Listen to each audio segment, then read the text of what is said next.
காவல்துறை மக்களின் நண்பன் என்றுதான் நம்ம பரவலாகவும் பெரும்பாலும் உறுதியாகவும் இறுதியாகவும் நம்ம நம்புகிறோம்.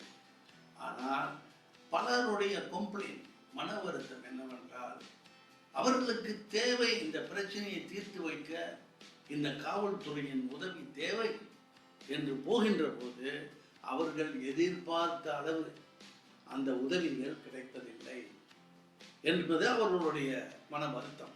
ஆனால் எல்லா விதமான தகராறுகளுக்கும் காவல்துறை நிற்க முடியும் அப்படின்னு சொல்ல முடியாது. சில இது சட்ட ரீதியாகவும் நிற்கலாம். இன்னொன்று தார்மீக ரீதியாக, அதாவது ஒரு பொது பொறுப்பு என்று ஒன்று உண்டு. சமுதாயத்தில் இந்த நாட்டிலே அமைதியையும் சுபிட்சத்தையும் கட்டி காப்பது, பாதுகாப்பது காவல்துறையினுடைய அவங்களுடைய அதிகாரம், அவங்களுடைய பொறுப்பு. அதனால தான் ஆங்கிலத்தில் சொல்வார்கள், to maintain peace and order of his majesty. அரசருடைய இந்த நாட்டிலே அமைதியை பாதுகாப்பது காவல்துறையின் பொறுப்பு. அதை பற்றி நம்மளுடைய தத்துவ அவர்களிடம் கொஞ்சம் விசாரிப்போம். ஏன்னா அவர் அண்மைய காலம் வரை காவல்துறையில் பணி செய்தவர். அவருடைய நோக்கமும், அவருடைய நோக்கு, அவருடைய இலக்கு எந்த வகையில் இதை தீர்க்கலாம் என்று நினைக்கின்றோம். வணக்கம் நத்துஸ்ரீ. நான் இப்போ ஒரு வருஷமாக இந்த மாதம் ஒரு வருஷமாக காவல்துறையில் ஓய்வு பெற்றேன். அடுத்தது ஒரு வழக்கறிஞராக ஆசைப்படுறேன். அது நினைக்கிறேன் வெகு விரைவில் அது ஒரு ரியாலிட்டி ஆகும். இந்த தலைப்பு ஒரு முக்கியமான தலைப்பு. இப்போ ஆங்கிலத்தில் அது நியூசன்ஸ்னு சொல்லுவாங்க. முதல்ல நம்ம எல்லாம் என்ன புரிஞ்சுக்கணும்னா, நியூசன்ஸ் ரெண்டு வகையில் நம்ம பிரிக்கணும். ஒன்று ஒரு ப்ரைவேட் நியூசன்ஸ், தனிப்பட்ட தொல்லைகள், தனிப்பட்ட அச்சுறுத்தல், அது தனிப்பட்ட விஷயம். இன்னொன்று public nuisance. Public nuisance, private nuisance. நான் நினைக்கிறேன் நம்ம ஃபோக்கஸ் இப்போ ஒரு ப்ரைவேட் நியூசன்ஸ் நினைக்கிறேன். அதாவது இப்போ தத்துஸ்ரீ 2-3 உதாரணம் சொன்னார். நேபர்ஸ், அதாவது நம்ம பக்கம் உள்ளவங்களோட ப்ராப்ளம். அப்போ நம்ம அது குறித்தே பேசுவோமே, ஒரு ப்ரைவேட் நியூசன்ஸ். ரொம்ப பேர் நினைக்கிறாங்க இந்த ப்ரைவேட் நியூசன்ஸ் அது ஒரு குற்றச்செயல் இல்லைன்னு. சட்டத்தில் இடம் இருக்குங்க. இப்போ நீங்கள் பார்த்தீங்கன்னா, முதல்ல புகாருக்கு போவோமே. இப்போ அவங்க என்ன புகார் பண்ணுறாங்க? இந்த நான் இப்படி நடக்குதுன்ட்டு அது தொடர்ந்து நடந்துக்கிட்டே இருக்கும். ஒரு விதமான புகாராக இருக்கும், இல்லை பல விதமான புகாராக இருக்கும். அவர் சொன்ன மாதிரி குப்பையை போடுறது, அப்புறம் அவங்க வளர்க்குற பூனையோ நாயோ, இந்த மாதிரி கொஞ்சம் உதாரணம் தத்துஸ்ரீ நம்மகிட்ட சொன்னார். இந்த மாதிரி பல விஷயம் இருக்குதுங்க. அதே சமயத்தில் நம்ம 2 பேரும் பக்கத்தில் இந்து இருந்தாலும் அது ஒரு மாதிரியான பிரச்சனை, இந்து முஸ்லீமாக இருந்தாலும் அது வேற மாதிரியான பிரச்சனை, இந்து சீனராக இருந்தாலும் அது வேற மாதிரியான பிரச்சனை. ஸோ இப்போ எல்லாமே ஒரு நியூசன்ஸ் என்ற ஒரு அடிப்படையில் தான் நம்ம பார்க்கணும். எந்த வகையில் அந்த அவங்களோட செயல் நம்மளை ரொம்ப கஷ்டப்பட்டதுன்னு அதை நம்ம பார்க்கணும். அது தொடர்ச்சியாக இருக்கா, அது எந்த விதத்தில் நம்மளை ரொம்ப சிரமப்படுத்துதுன்னு நம்ம பார்க்கணும்.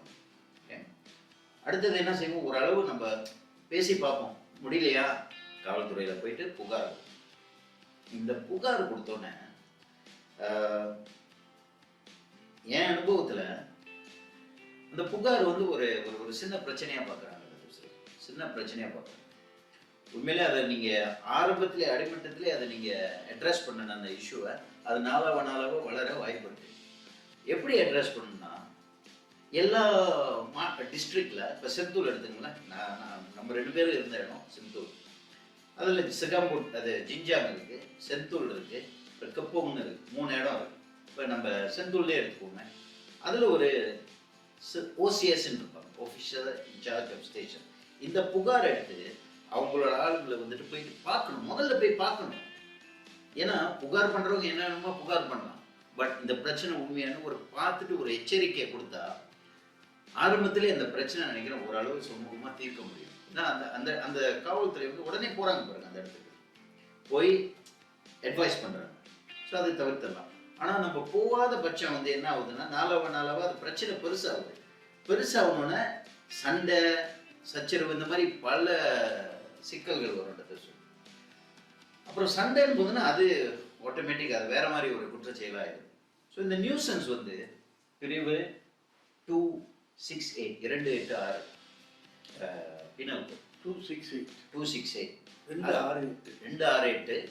அது வந்துட்டு இந்த நியூசன்ஸ்னா என்னன்னு அதுல வந்து கிளியரா இருக்கு. ஆனா அதை தண்டிக்கிற சட்டம் வந்து 290 செக்ஷன் 290ன்னு இருக்குதுங்க. ரைட். ஸோ இது வந்து நியூசன்ஸ். ஆனா இந்த பிரிவு வந்துட்டு அது ஒரு சிவில் மேட்டர். அதாவது இது வந்து நீங்க போய் வழக்கறிஞரை பாருங்க, நீங்க கோர்ட்டுக்கு போங்கன்ட்டு அதை டைவர்ட் பண்ற வாய்ப்பு இருக்கு. ஏன்னா அதை சீரியஸா நம்ம எடுத்துக்கல. ஆனா சட்டத்துல இடம் இருக்கு. இங்க இந்த நம்பர்னு சொல்றீங்களோ அது யாரை குறிப்பிடுறீங்க? ஐ மீன் ரிப்போர்ட் பண்றத நம்ம சீரியஸா எடுத்துக்கலன்றீங்களா? சீரியஸா யாரை சொல்றீங்க? அநேகமா அது வந்து காவல்துறையை தான் சொல்லுவேன். நானும் அங்க இருந்தவர் தான். பட் நம்ம என்ன யோசிக்கணும், இது வந்து இந்த பிரச்சனை பிற்காலத்துல எவ்வளவு பெரிய ஒரு பிரச்சனையை வளர போகுதுன்னு நம்ம அப்படி யோசிச்சா இப்பயே நடவடிக்கை. சரி, அப்படியே உங்களால போக முடியலன்னா அவங்கள கூட்டிட்டு காவல்துறைக்கு வாங்க, வந்துட்டு 2 பேரும் உட்கார வச்சு பேசுங்க. இதுல வந்துட்டு ஆரம்பத்திலே அந்த பிரச்சனை நீங்க வந்து தவிர்க்கலாம். சமுதாயமும், அதாவது சில பேர் என்ன செய்யணும், இது வந்து ஒரு சிவில் மேட்டர், நீங்க லாயரை போய் பாருங்க, லாயர் நம்ம ஆளுங்க வந்துட்டு லாயர் போய் பார்க்கறதுக்கு அந்த வசதியும் இல்லை, அவங்க ஃபீஸ் கட்டுறதுக்கு ஒரு கேப்பபிலிட்டியும் இல்லை. ஸோ அதனால இது வந்து நிச்சயமா காவல்துறை நடவடிக்கை எடுக்கலாம். இல்லை, அது வந்து ரொம்ப பெரிய உண்மை. அதாவது காவல்துறையால் செய்ய முடியாத காரியம் இதுன்னு இல்லை. இது வந்து ஒரு சட்டத்துறை நிபுணர் தான் அதை செய்ய முடியும், ஒரு வக்கீல் தான் அந்த கேஸ் எடுக்க முடியும். காவல்துறைக்கும் அந்த பொறுப்பை அவங்க மனதார ஏற்றுக்கொண்டு உணர வேண்டும். முதல்ல அதுவும் என்னுடைய பொறுப்பு தான். சட்டத்தில் எங்கேயுமே இல்லை காவல்துறை யாரையும் கூப்பிட முடியாது. நாட்டின் நலன் கருதி, சமுதாய ஒற்றுமை கருதி, சமுதாயத்தில் ஒரு இணக்க போக்கை அமல்படுத்த வேண்டும். இதற்காக காவல்துறை யாரை வேணாலும் கூப்பிடலாம், கடிதம் மூலமாக கூப்பிடலாம், ஃபோன் மூலியமாக கூப்பிடலாம், எல்லாத்தையுமே எழுதி வச்சுக்கலாம். அப்படி அழைப்பது வந்து சட்டத்தில் தவறு என்று எங்கேயுமே. நீங்கள் அழைப்பதற்கான காரணங்கள் இருக்குது. அதை வந்து நம்மளுக்குன்னு நம்ம ஒரு டைரி இருக்கு, அந்த டைரியில குறிப்பிட்டு வச்சிருப்பாங்க. வணக்கம் டத்தோஸ்ரீ. வணக்கம் டத்தோ. இந்த தலைப்பு வந்து மிக முக்கியமான தலைப்பு. முன்பு ஒரு காலகட்டம் இருந்தது. எப்படின்னா, அண்டை அயலார் வந்து நட்புறவோட இருப்பாங்க, அணுக்கமான உறவு இருக்கும், உறவு முறைகள் சொல்லி கூட பேசிக்குவாங்க. பக்கத்து வீட்டு மாமா, அத்தை அப்படி எல்லாம் பேசிக்குவாங்க. யார் யார் என்பது அந்த அறிமுகம் இருக்கும். இன்றைக்கு காலகட்டத்துல பக்கத்து வீட்டுல யாரு இருக்காங்கன்னே தெரிய மாட்டேங்குது. யார் இருக்காங்க, யார் போகிறார்கள் வருகிறார்கள், அந்த மாதிரியான ஒரு சூழ்நிலை தான் இருக்கு. அப்படி இருக்கும் பட்சத்துல சின்ன சின்ன பிரச்சனைகள் கூட பெருசாகுதோ, பூதாகரமா வெடிக்குதோ அப்படின்னு தோணுது. அது நீங்க கருத்து சொல்வீங்கன்னு நினைக்கிறேன். ஒன்று. இரண்டாவது விஷயம், இந்த ஊடகத்துறை சார்ந்து பேசுறதுக்கு முன்னாடி இப்போ ஒரு அண்டை பக்கத்து வீட்டுல இருக்காங்க. அவர் வந்து மருத்துவ ரீதியா ஒரு சர்டிபிகேட் வச்சிருக்காரு, கொஞ்சம் மனம் நலம் சரியில்லாதவர் அப்படின்னு சொல்லிட்டு தொடர்ந்து பக்கத்து வீட்டுக்கு தொந்தரவு கொடுத்துக்கிட்டே இருக்காரு. இவங்க நிறைய பொருட்களை உடைக்கிறது, கொச்சை வார்த்தைகள்ல பேசுறது, அந்த மாதிரி இவங்க பல முறை போய் ரிப்போர்ட் பண்ணிட்டாங்க. ஆனாலும் இவர் மனநலம் சரியில்லாதவர் அப்படிங்கறதுனால அதை விட்டுட்டாங்க. அப்படி இருக்கும் பொழுது இந்த விஷயம் ஒரு நாள் வேறு மாதிரி மாறலாம். ஆக அவங்க காவல்துறையில இருந்து சொல்ற ஒரு விஷயம் வந்து, இல்ல இதை நாங்க நடவடிக்கை எடுக்க முடியாது அப்படின்னு ஒரு விஷயம் சொல்றாங்கன்னா, இதற்கான தீர்வு என்ன அப்படிங்கிறது எனக்கு ஒரு கேள்வி இருக்கு. இல்ல, ஒரு நல்ல ஒரு சினாரியோ, ஒரு சீன், ஒரு இதை கொடுத்திருக்காங்க அவங்க. ஸோ இந்த மாதிரி சூழ்நிலையில அவர்களே காவல்துறை என்ன விதமான ஆலோசனைகளை கொடுக்கலாம் அல்லது என்ன நடவடிக்கை எடுக்க முடியும்? நன்றி. இந்த நம்ம ஏற்கனவே இந்த பிரைவேட் நியூசன்ஸ் பத்தி பேசணும். நம்ம வந்துட்டு நம்மளோட ஃபோக்கஸ் என்ன, அக்கம் பக்கத்துல உள்ளவங்க. அதே மாதிரி நம்ம வீட்டு முன்னுக்கு ஒரு ஒரு லோரமோ ஒரு ஜாலான் இருக்கு, அது முன்னுக்கு வந்துட்டு சில அன்பர்கள் வந்து மது அருந்திட்டு சத்தம் போடுறாங்கன்னு வைங்க. அவர்கள் அன்பர்கள் இல்ல, வம்பர்கள். நான் ஏதோ பாசத்துல கேட்கிறேன். சரி, அவங்க இந்த மாதிரி சத்தம் போட்டு மருந்து வந்துட்டு அதுக்கும் ரொம்ப பேர் சொல்றாங்க சட்டத்துல இடம் இல்லை. இதெல்லாம் நான் ஆராய்ச்சி பண்ணி தான் நான் செத்தூர்ல இருக்கும்போது நடவடிக்கை எடுத்தேன். அதாவது பிரிவு 21 மைனர் ஒஃபென்சஸ் ஆக்ட். பேரே மைனர் ஒஃபென்சஸ். ஏன்னா பெரிய பெரிய சட்டத்துல இல்லாத குற்றவியல்லாம் தூக்கி இதுல போட்டுருவாங்க மைனர் ஒஃபென்சஸ். நீங்க ஒரு நாயை வெளியே விடுறீங்களோ, இந்த மாதிரி மது அருந்திட்டு தொல்லை, கொச்சை வார்த்தை, நீங்க சொன்ன மாதிரி கொச்சை வார்த்தை பேசுறது, இதெல்லாம் செக்ஷன் 40 இந்த மைனர் ஒஃபென்சஸ்ல இருக்கு. மது அருந்திட்டு சத்தம் போடுறது, கொச்சை வார்த்தை பேசுறது, இது செக்ஷன் 21. இப்ப சட்டத்துல இடம் இருக்கு. காவல்துறை இது இன்னொன்னு நான் தெளிவுபடுத்தணும். புகார் கொடுத்தா அவங்க நடவடிக்கை எடுக்கணும். ஆனா கண்ணு மண்ணுக்கு நடந்தா விதின் யுவர் விசினிட்டி உடனே கைது செய்யலாம். இது எத்தனை பேருக்கு தெரியும்னு எனக்கு தெரியாது. கண்ணு மண்ணுக்கு நடந்தது, அதாவது the law teach you how to be courageous. அதாவது ஒரு காவல்துறை கண்ணு மண்ணுக்கு நடந்தன என்ன போயிட்டு அப்புறம் வரேன்னு சொல்ல முடியாது. நடவடிக்கை உடனே எடுக்கும். அதாவது அந்த நடவடிக்கை எடுப்பதற்கு இவங்க அந்த கம்ப்ளைண்ட் பண்றதுக்கே அச்ச நிலையில இருக்கிறவங்க எப்படி போய் கைது செய்யற அளவுக்கு போகக்கூடிய தைரியம் அவங்களுக்கு இருக்குமா என்பது ஒரு பிரச்சனை. அதையெல்லாம் தாண்டி தான் அவங்க காவல்துறைக்கு போறாங்க. அவங்க போய் பிடிக்கணும் உடனே அப்படின்ற ஒரு இது இல்லாம தொடர்ந்து ஒவ்வொரு நாளும் இந்த பிரச்சனை இருக்கு. இப்ப நீங்க சொன்னது போல ஒவ்வொரு நாளும் ஒரு 5 பேர் நம்ம வீட்டு முன்னுக்கோ அல்லது நம்மளுக்கு காதுல ரொம்ப சத்தம் கேட்கிற அளவுக்கோ உட்காந்து டெய்லி பிரச்சனை பண்ணிட்டு இருக்காங்க. முதல் நாள் போய் ரிப்போர்ட் பண்றாங்க, காவல்துறை காணவில்லை இல்லையா, அதிகாலை கனவு கண்டேன், கண் விழித்தேன் அவனை காணவில்லை என்பதை போல. அப்புறம் 2வது நாள் போறாங்க, 3வது நாள் போய் அவன் சொல்றான் நீ தப்பா, நீங்க எல்லாம் சொந்தமா ஏதாவது பார்த்துங்க வருவாங்க ஆளுன்னு சொல்றேன். ஆனா தொடர்ந்து வரவே இல்லை. அப்ப இவங்களோட நிலைமை என்ன? அந்த மாதிரி சிச்சுவேஷன் தான் நம்ம பார்க்கணும். காவல்துறை வர வேண்டும், வரேன்னு சொல்றாங்க, நண்பர்னு சொல்றாங்க, ஆனா வருவது கிடையாது. ஏன் வருவது? அவங்களுக்கு என்ன ஆட்கள் இல்லையா, அல்லது அதை ஒரு பிரச்சனையை அவங்க எடுக்கிறது இல்லையா? ஆனா இந்த சாதாரண மனிதனுக்கு அது ஒரு பெரிய பிரச்சனை. அவனால ராத்திரி தூங்கவே முடியாது. அதை எண்ணி எண்ணி கலங்கி கொண்டே இருப்பான்.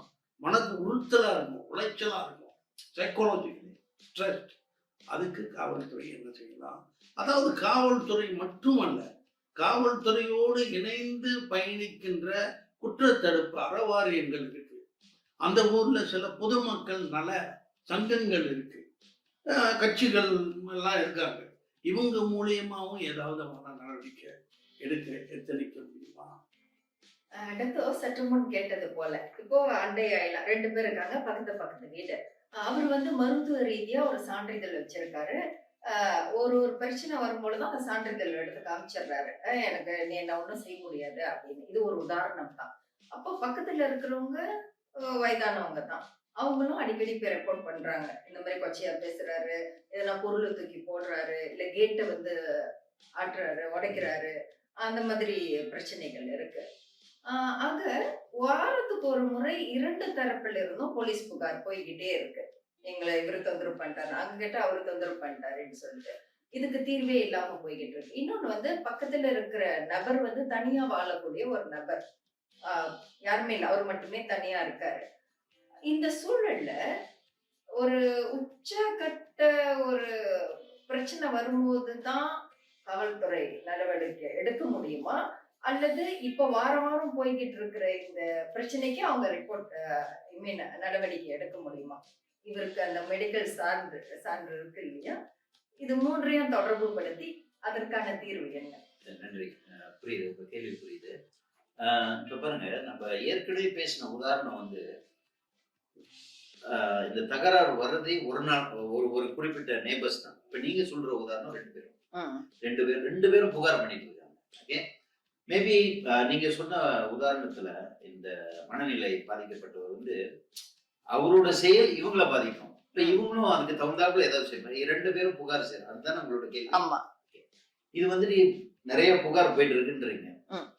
ஏற்கனவே நம்ம பேசினது போல ஆரம்பத்திலே இத அட்ரஸ் பண்ணணும்.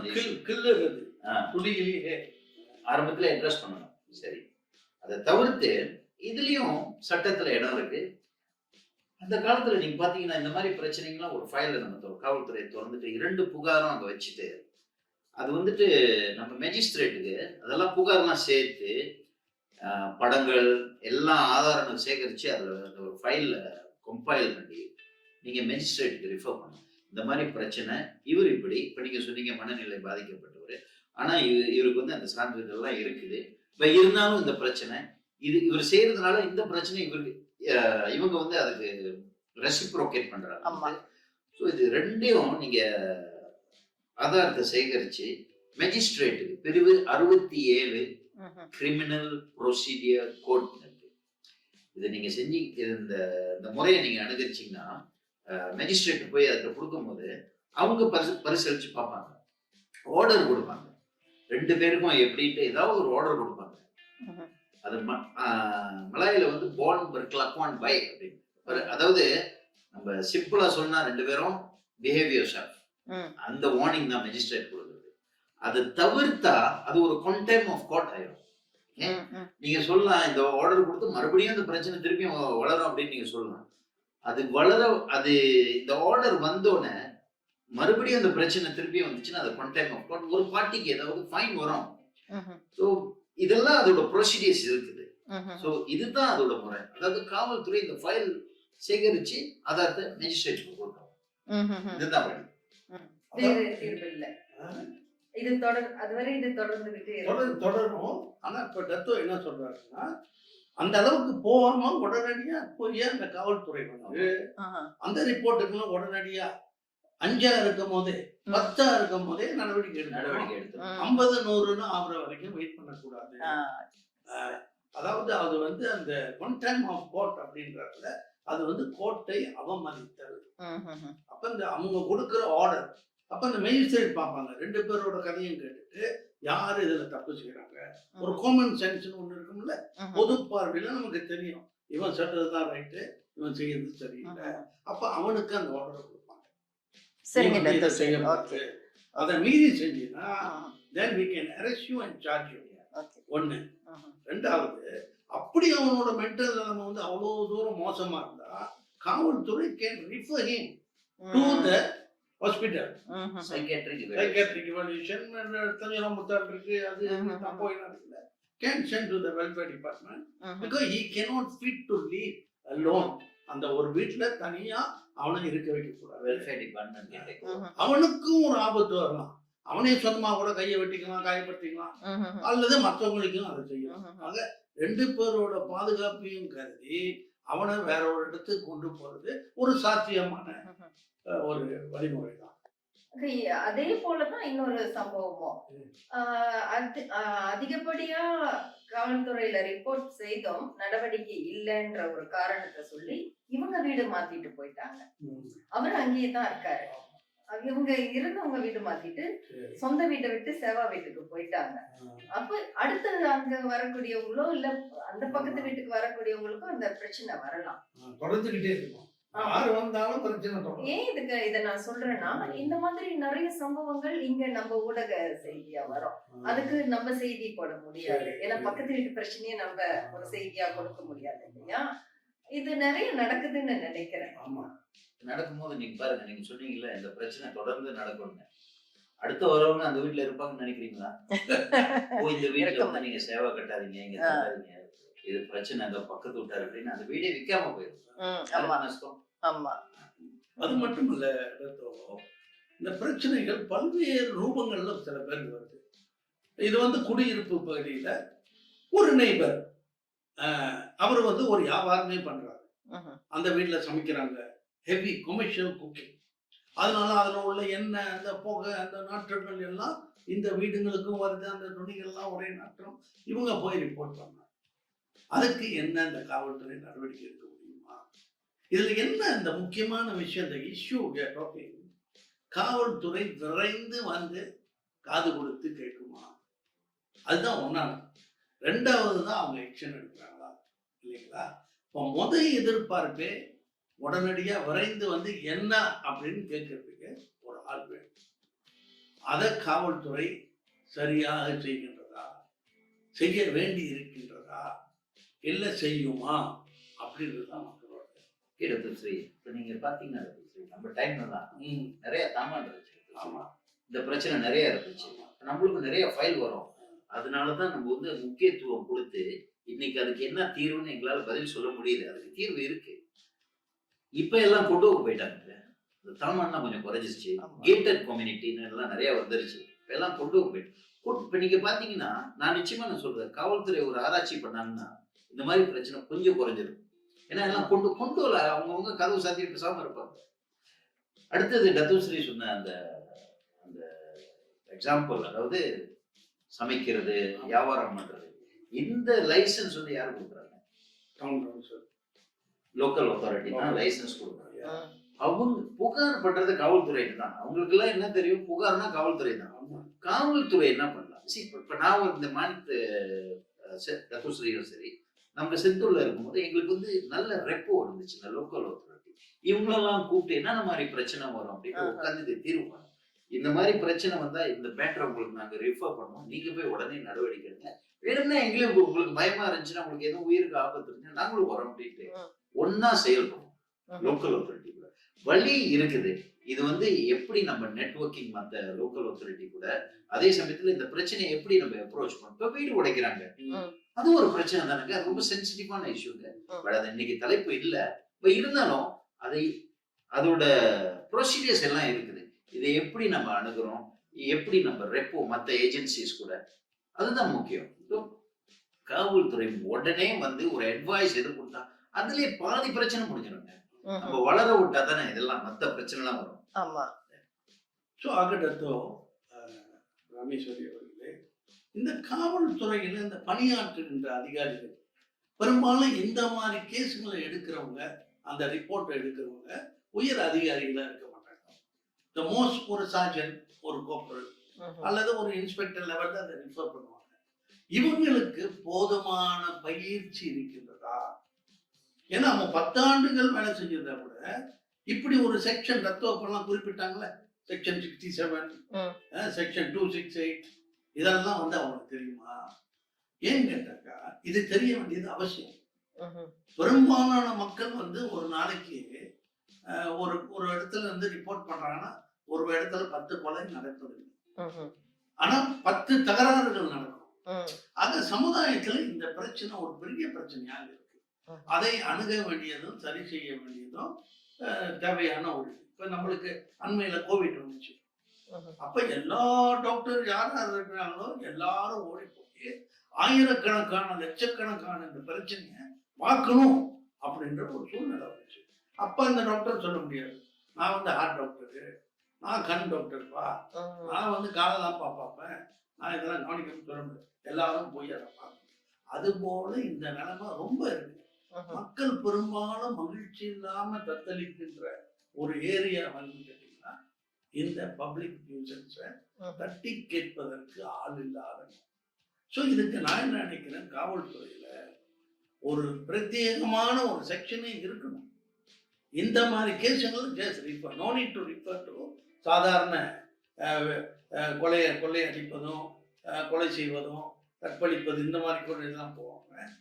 Community policing, community social policing, community policing நம்ம சொல்றோம். அப்புறம் போலீசிங் த கம்யூனிட்டின்னு ஒன்று இருக்கு. கம்யூனிட்டி போலீசிங்னா இன்னைக்கு பெரும்பாலும் என்ன செய்யறோம்னா எல்லாருக்கும் இந்த தண்ணி போத்தை, இந்த பிஸ்கெட்டு, இந்த பேப்பர் எல்லாம் போயிட்டு கை கொடுத்துட்டு எல்லாம் வாங்கணும்னு சொல்றோம். ஆனா இந்த ஒரு பக்கம் வந்து இந்த மக்கள் அவதிப்பட்டுக்கிட்டு இருக்காங்களே, முழுங்கவும் முடியாம மெல்லவும் முடியாம இருக்காங்களே, அவங்களுக்கு நம்ம என்ன செய்யலாம்? அதுக்குன்னு ஒரு செக்ஷனை உருவாக்க முடியுமா? ஏன்னா நம்மளுக்கு சமூக பாதுகாப்பு யூனிட் இருக்கு, கம்யூனிட்டி போலீசிங், கிரைம் ப்ரிவென்ஷன். அவங்க டெய்லி இந்த மாதிரி வர ரிப்போர்ட் எல்லாம் பார்த்து அவங்க அதுக்கு நடவடிக்கை எடுக்க முடியுமா? ஏன்னா அப்படி வந்தா அரசாங்கத்து மேலேயே இந்த மக்களுக்கு ஒரு பெரிய மதிப்பு இருக்கும். Because there is always somebody ready. அதுக்கு தான் ஹாஸ்பிட்டல்லாம் எமர்ஜென்சி வச்சிருக்காங்க. நேராக டாக்டரை வரிசையில் நின்று பார்க்க தேவை. எமர்ஜென்சிக்கு போனா அங்க 10 டாக்டர் இருப்பாங்க. உடனடியாக கை உடைச்சா, கால் உடைச்சா, இதா இந்த பிரச்சனையா ஓடி வருது. இது வந்து அந்த மாதிரியான ஒரு இதுதான்.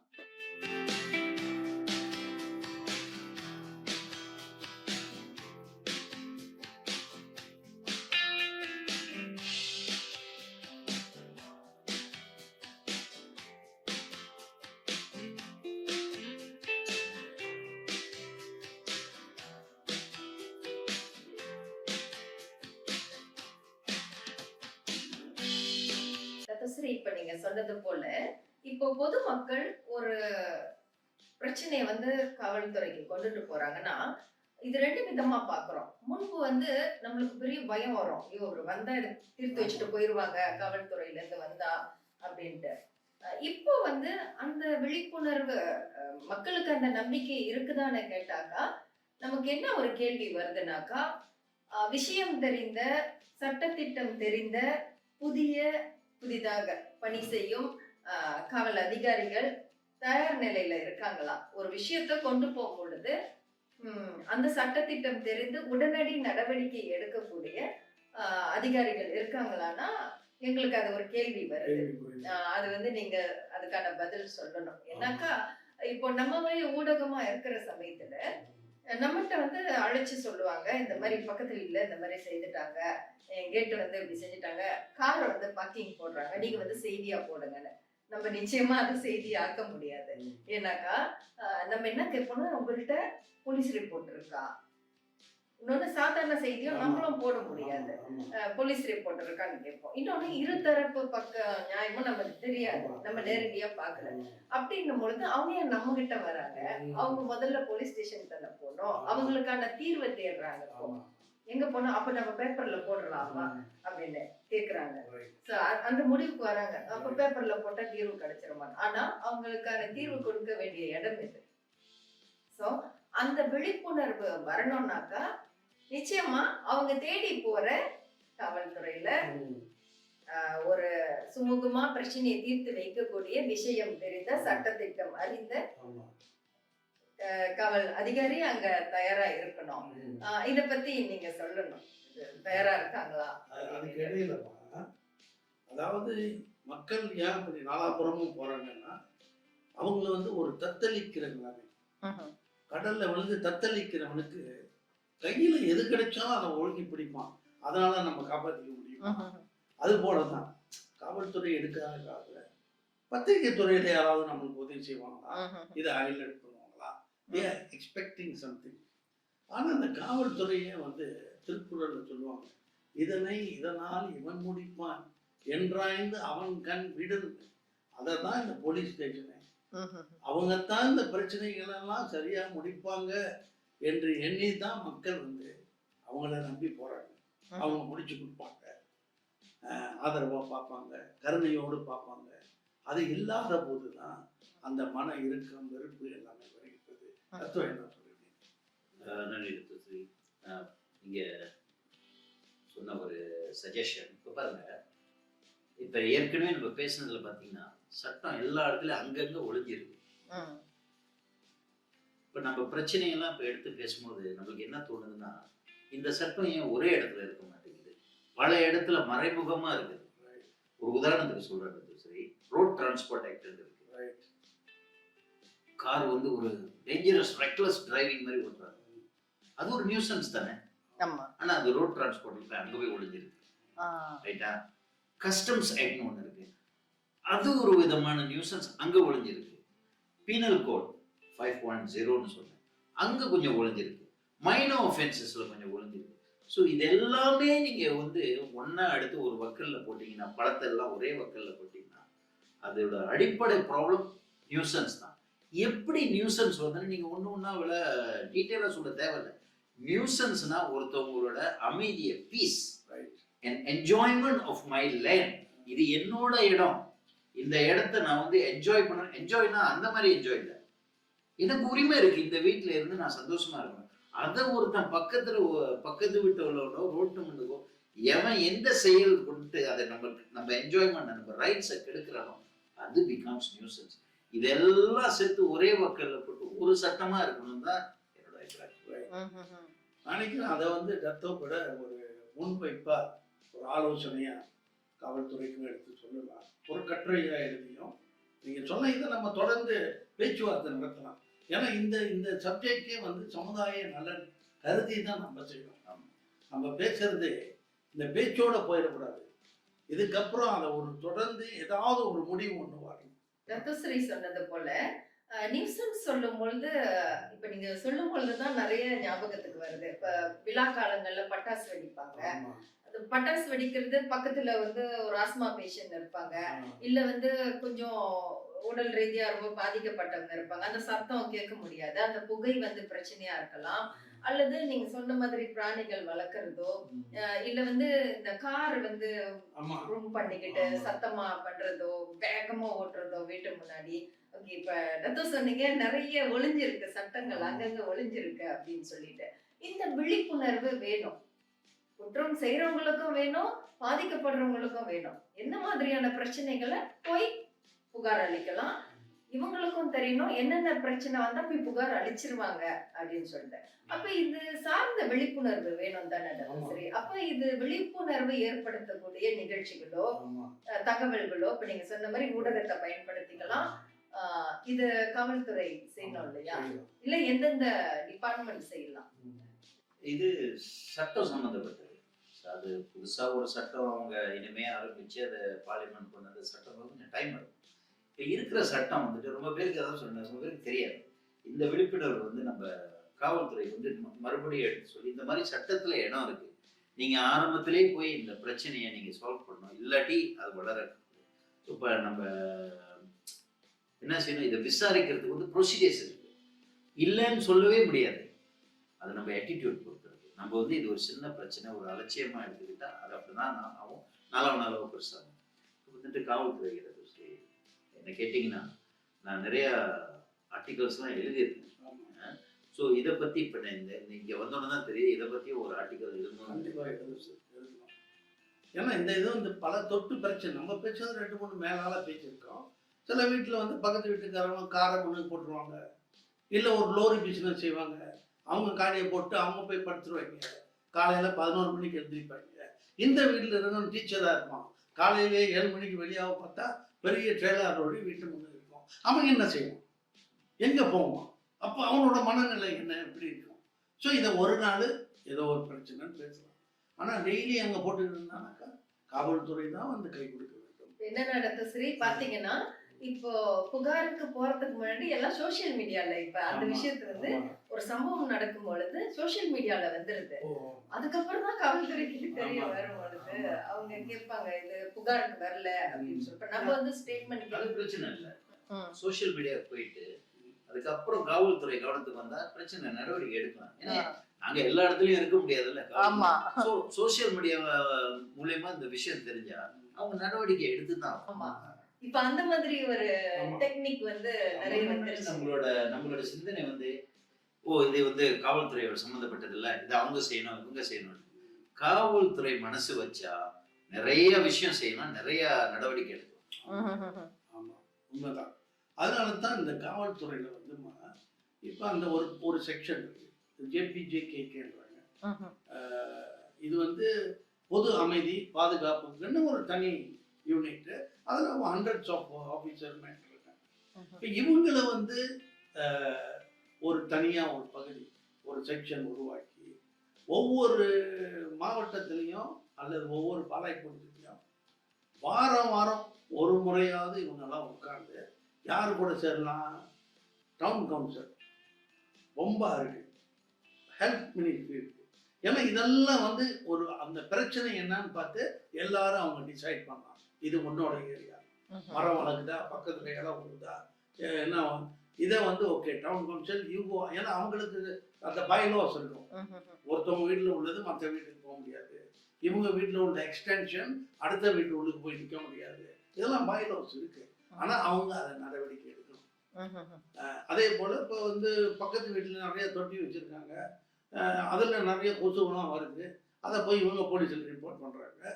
அப்போ அதுக்கு அந்த ஹெல்த் மினிஸ்ட்ரி ஆஃபீஸர் இருப்பாங்கல்ல, அவங்க அந்த வீட்டை போய் செக் பண்ணணும். ஏன்னா போலீஸ் ரிப்போர்ட் இருக்கு, போலீஸே டிசைடட், எல்லாரும் டிசைட் பண்ணி செய்றாங்க.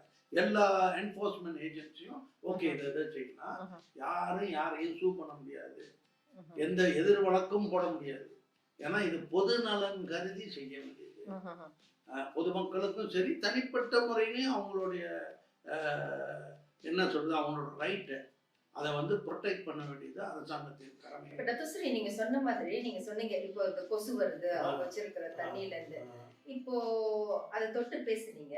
அந்த ப்ரொசீஜர் எப்படி வரும்? முதல்ல காவல்துறை ரிப்போர்ட் செய்துட்டு கசையாத்தான் போகணுமா? இல்ல கசையாத்தான் போயிட்டு அந்த மாதிரி? காவல்துறையில முதல் ரிப்போர்ட் ஏன் காவல்துறைனாமா நம்ம சொல்றது உண்மை.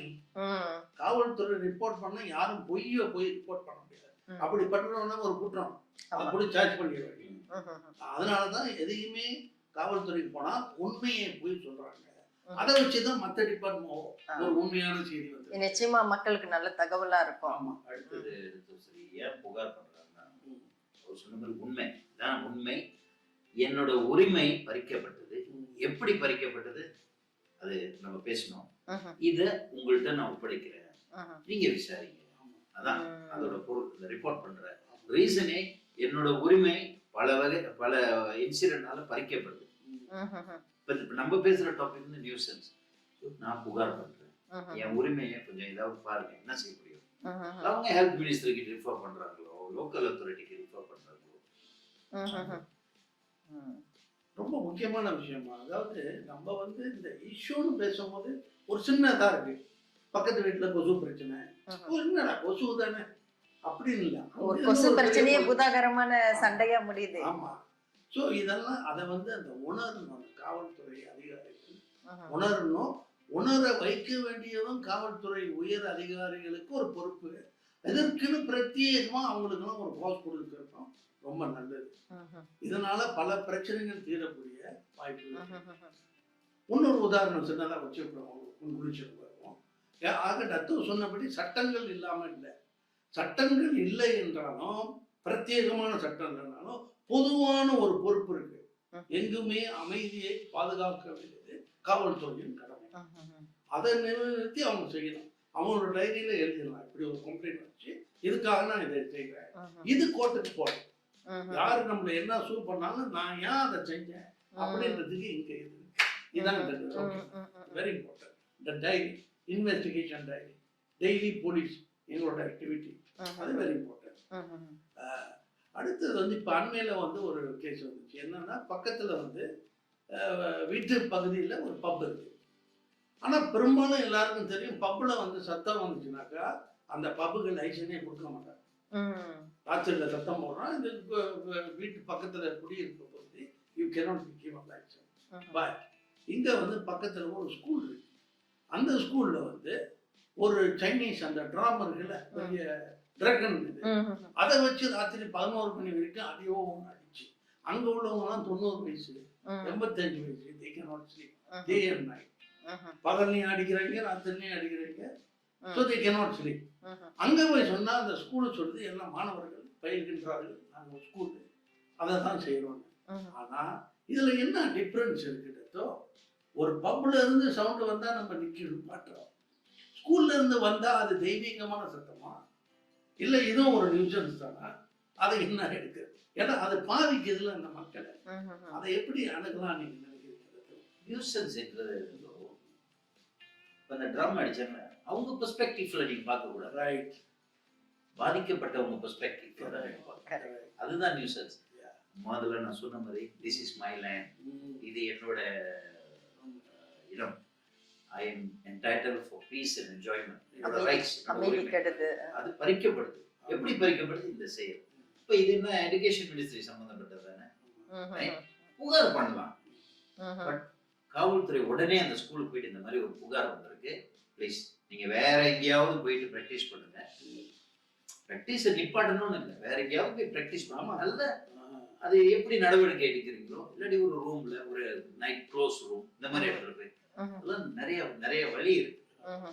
நம்ம ஒண்ணுமே செய்யாம இருந்தா இதுதான் வளரும்.